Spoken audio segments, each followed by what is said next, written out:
ಮಹಾಲಿಂಗೇಶ್ವರ ಮಠವನ್ನು ತಮ್ಮ ಅಧೀನಕ್ಕೆ ತೆಗೆದುಕೊಳ್ಳುವಂಥ ಪ್ರಾಜೆಕ್ಟ್ನ ಜವಾಬ್ದಾರಿಯನ್ನು ನಿತ್ಯಾನಂದ ಸಂತೋಷ್ಗೆ ವಹಿಸಿಕೊಡ್ತಾನೆ.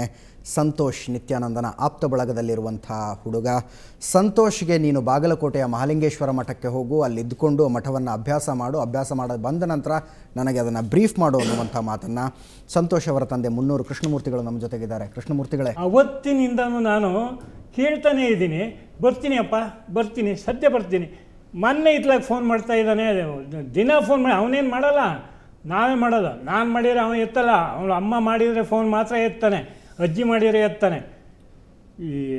ಈ ಅಹ್ಲಾಬಾದಲ್ಲಿ ಕುಂಭಮೇಳ ಆಯ್ತಲ್ಲ, ಕುಂಭಮೇಳ ಮುಗಿಸಿ ಬರ್ತೀನಿ ನಾನು ಮನೆಗೆ, ನನಗೂ ಸಾಕಾಗ್ಬಿಟ್ಟಿದೆ, ನಾನು ಇಲ್ಲಿರೋದಿಲ್ಲ ಅಂತ ಭಾಳ ದೂರಣೆಯಿಂದ ಹೇಳ್ದ.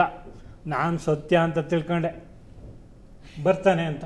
ಈಗ ನಿನ್ನೆ ಬಾಗಲಕೋಟೆಗೆ ಹೋಗಿದ್ರಂತೆ, ನಿನ್ನೆ ಸ್ವಾಮಿಗಳನ್ನ ಭೇಟಿ ಮಾಡಿದ್ದಾರೆ. 4 ತಾಸುಗಳ ಕಾಲ ಸಭೆ ನಡೆದಿದೆ, 4 ತಾಸು ಕಾಲ ನಿಮ್ಮ ಮಗನಿಗೂ ಸ್ವಾಮೀಜಿಗಳಿಗೂ. ನಿನ್ನೆ ಬೆಳಗ್ಗೆ ಫೋನ್ ಮಾಡಿದೆ, ಏನಪ್ಪ ಬರ್ತೀಯ ನೀನು? ಈಗ ನಾನು ಪ್ರೋಗ್ರಾಮ್ ಹಾಕಿಲ್ಲ, ಈಗ ಇದು ಶಿವರಾತ್ರಿ ಹಬ್ಬದ ಇದರಲ್ಲಿ ಇದ್ದೀನಿ, ಆಮೇಲೆ ಯೋಚನೆ ಮಾಡಿ ಹೇಳ್ತೀನಿ ಅಂದ. ಯಾಕಪ್ಪ ನೀನು ಈ ಥರ ಹೇಳ್ತಾ ಇದ್ದೀಯ? ನಂಗೂ ನಿಮಗೂ ರಿಲೇಷನ್ನೇ ಇಲ್ವಾ? ನಮಗೂ ನಿಮಗೂ ಸಂಬಂಧನೇ ಇಲ್ವಾ? ತಂದೆ ತಾಯಿನ ಭೇಟಿ ಮಾಡೋ ಪ್ರೋಗ್ರಾಮ್ ನಾನು ಇನ್ನೂ ಹಾಕೊಂಡಿಲ್ಲ ಅನ್ನೋ ಮಾತನ್ನ ತಮಗೆ ಹೇಳ್ದ.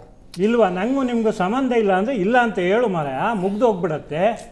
ಯಾರನ್ನು ನಂಬಿ ಯಾರು ಬದುಕಲ್ಲ ಅಂದೆ. ಆದರೆ ಅಷ್ಟು ಸುಲಭಕ್ಕೆ ಬಿಡೋದಿಲ್ಲ ನಾನು ಅವತ್ತೇ ಹೇಳಿದ್ದೀನಿ, ನಿತ್ಯಾನಂದನ ಆಶ್ರಮದಲ್ಲಿ ಹೋಗಿ ಸುಸೈಡ್ ಮಾಡ್ಕೊತೀನಿ ಅಂತ.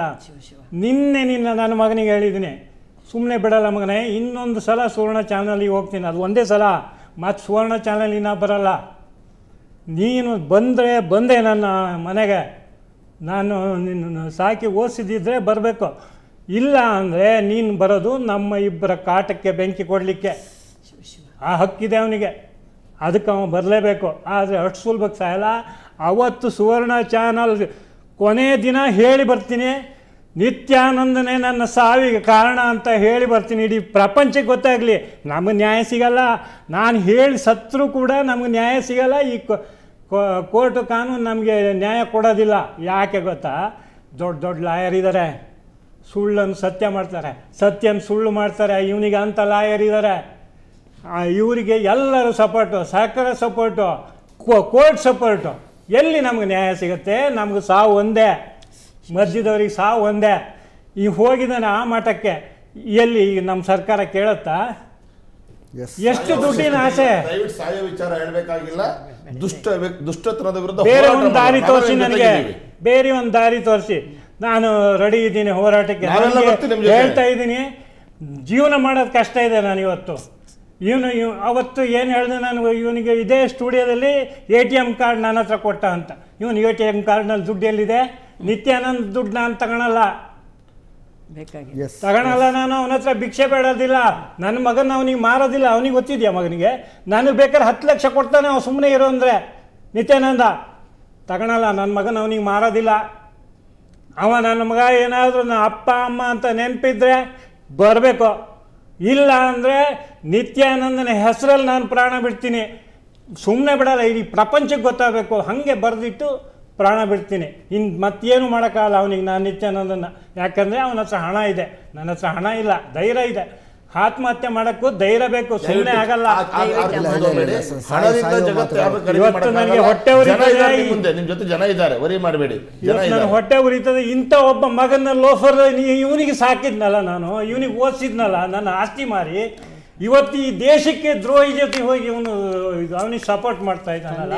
ಇವ್ರು ಏನು ಮಾಡ್ತಾ ಇದ್ದಾರೆ? ಇವನ್ ಶಿಷ್ಯರು ಏನು ನಮ್ಮ ಇಂಡಿಯಾದ ಗಡೀಲಿ, ಪಾಕಿಸ್ತಾನದ ಗಡೀಲಿ ಇಂಡಿಯಾನ ಕಾಯ್ತಾ ಇದ್ದಾರ? ಒಬ್ಬ ಕಳ್ಳ ಸ್ವಾಮಿನ ಕಾಯ್ತಾ ಇದ್ದಾರೆ, ನಿತ್ಯಾನಂದನ. ಈ ಶಿಷ್ಯರಿಗೆ ಗೊತ್ತಿದ್ಯಾ? ಅವನ ಕಾಲು ತೊಡೆದು ನೀರು ಕುಡಿತಾ ಇದೆ ಇವರು ಶಿಷ್ಯರು. ಇವ್ರಿಗೆ ಮಂಡ್ಯ ಸರಿಯಾಗಿದೆಯಾ? ಮಂಡ್ಯ ಸರಿ ಇಲ್ಲ ಒಬ್ರಿಗೂ. ನನ್ನ ಮಗನಿಗೆ ಏನಾದ್ರು ಮಂಡ್ಯ ಸರಿ ಇದ್ದರೆ ಅಪ್ಪ ಅಮ್ಮನ ನೆನಪಿರ್ತಿತ್ತು ಅವನಿಗೆ. ಅವನ ದೇಹದಲ್ಲಿ ಆತ್ಮ ಎಂಥ ಪುನರ್ಜನ್ಮ ಅಂತ ಇದೆ ಚಾನಲ್ ಬರ್ತಾ ಇದೆ. ನನ್ನ ಮಗನ ದೇಹದಲ್ಲಿ ಯಾವುದೋ ಒಂದು ಆತ್ಮ ಹೋಗಿದೆ, ನಿತ್ಯಾನಂದ ಬಿಟ್ಟಿಯಾನೆ. ಇಲ್ಲದೆ ತಾಯಿದು ನೆನಪು ಅವನಿಗೆ ಬರಲ್ಲ ಅಂದರೆ ಅವನು ನನ್ನ ಮಗಲ್ಲ. ಎಷ್ಟು ಆಸೆ ನಾನು ಅಮ್ಮ ತಂಗಿ ಅಂದರೆ ಅವನಿಗೆ. ಹಾಗಾದರೆ ಅವನು ಮರ್ತೇ ಹೋಗಿದೆ. ಅವನ ದೇಹದೊಳಗೆ ಇನ್ನೊಂದು ಆತ್ಮ ಬಿಟ್ಟಿಯಾನ ನಿತ್ಯಾನಂದ. ಅವ ಯಾವ ಸ್ವಾಮಿನೂ ಅಲ್ಲ, ಯಾವ ದೇವರು ಅಲ್ಲ, ಅವ ಒಬ್ಬ ಕಳ್ಳ ಸ್ವಾಮಿ, ಮಂತ್ರವಾದಿ ಅವ. ಚರ್ಚೆನ ಮುಂದುವರ್ಸೋಣ, ಅದಕ್ಕಿಂತ ಮುಂಚೆ ಒಂದು ಸಣ್ಣ ಬ್ರೇಕ್.